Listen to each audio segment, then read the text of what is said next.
Question क्या है, p into root of X plus Q into root of Y is equal to root over Z. ये हमारे पास question है। ये क्या हो जाएगा, इसमें ऑक्सिलरी क्वेश्चन क्या हो जाएगी, बेसिकली इसमें हो जाएगा ऑक्सिलरी क्वेश्चन हो जाएगी अपने पास dx अपॉन हो जाएगा root over x is equal to D Y upon root over Y is equal to D Z by root over Z. ये हो गया हमारे पास। तो इसमें दो सेट्स बना लेते हैं। सपोज ये हो गया अपना पहला सेट और ये हो गया दूसरा सेट। दूसरा सेट हम ये भी बना सकते हैं ना, कोई भी मर्जी। ओके, ये हो गया। तो ये हो गया। तो इसमें देखते हैं सेट वन क्या है। ये हमारे पास d x upon root over x is equals to D y by root over y. तो इसको इंटीग्रेट करते हैं, कितना हो जाएगा, बेसिकली कितना लिखा हुआ है, रूट ओवर एक्स है ना, ये मतलब एक्स की पावर है हाफ। तो ये लिखा हुआ है 1 अपॉन एक्स की पावर हाफ। इसको ऊपर ले जाएंगे तो हो जाएगा एक्स की पावर माइनस हाफ। तो ऊपर ले सकते हैं इसको हम, बेसिकली 1 अपॉन रूट ओवर इसको ले सकते हैं एक्स की पावर माइनस हाफ। तो क्या लिखा हुआ है, X to the power -1/2 D X is equals to, ये भी सेम है, वाई की पावर -1/2 डी वाई। ओके, ये हो गया हमारे पास। तो बेसिकली हो गया ये।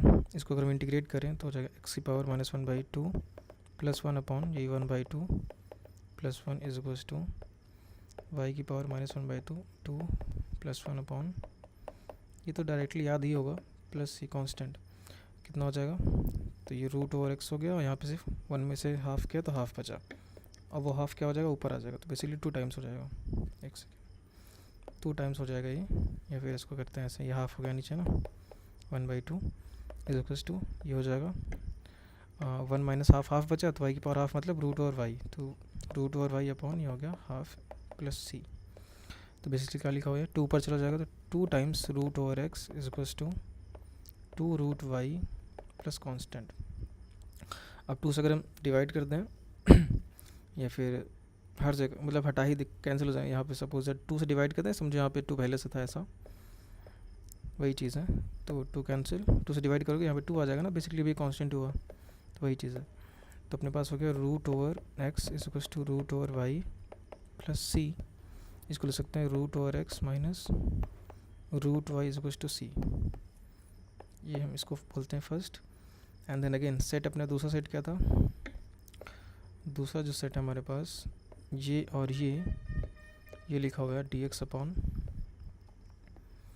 जो सेट 2 है वो हमारे पास d x by root x is equal to D z upon root z था, आई थिंक, बिल्कुल रूट जेड। तो इसमें क्या है, इसको इंटीग्रेट करेंगे सेम वही आ जाएगा।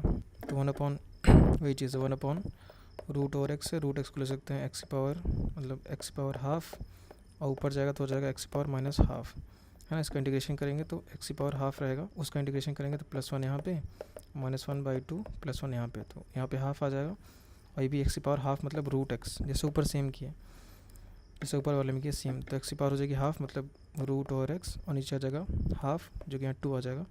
इसको इसमें भी सेम वही होगा, 2 टाइम्स ऑफ रूट जेड। ये तो डायरेक्ट ही फॉर्मूला याद होना चाहिए, वो चीज़ है प्लस कांस्टेंट एक, है ना। और 2 कैंसिल हो गया, यहाँ पे 2 डिवाइड हो गया, सपोज ये भी कांस्टेंट ही आएगा। तो ये हो गया। तो अपने पास आ गया यहाँ से root x is equal to root z plus c, और यहाँ से आ गया root x minus root z is equal to some constant, इसको C1 बोल देते हैं। तो ये हो गया अपने पास सेकंड। तो एक हमारे पास ये आया, एक हमारे पास ये आया। तो अपना सॉल्यूशन क्या हो जाएगा, सॉल्यूशन हो जाएगा हमारे पास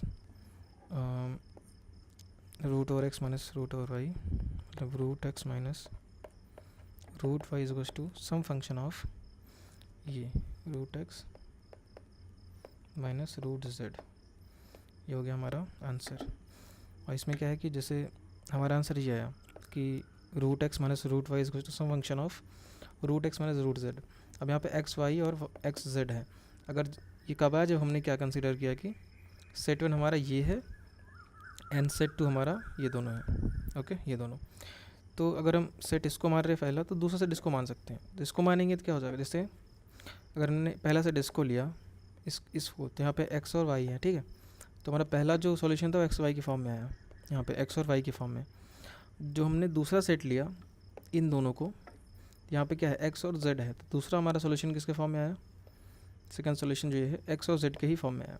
वैसे अगर हम सेकंड सेट को या फिर पहले ही सेट को चेंज करके इन दोनों को लेते, जो कि हमने नहीं लिया अभी ये पॉसिबिलिटी बची है ना, इसका हम इन दोनों को लेते जहाँ पे वाई और जेड है, तो इससे यहाँ पे वाई जेड नहीं आया है, यहाँ पे वाई जेड नहीं है, तो हमारे सॉल्यूशन में उसको लेते तो वाई जेड भी आता। तो ये आंसर में ऐसे भी हो सकता था, मतलब root over x minus root over Y is equal to some function of root over Y minus root over Z, ये भी हो सकता था, ठीक है। और इसको उल्टा भी ले सकते हैं, इससे तो बहुत सिंपल चीज़ है ना, ऐसा कि ये इसका फंक्शन होगा या फिर ये इसका फंक्शन होगा कुछ, तो वही चीज़ दोनों ले सकते हैं।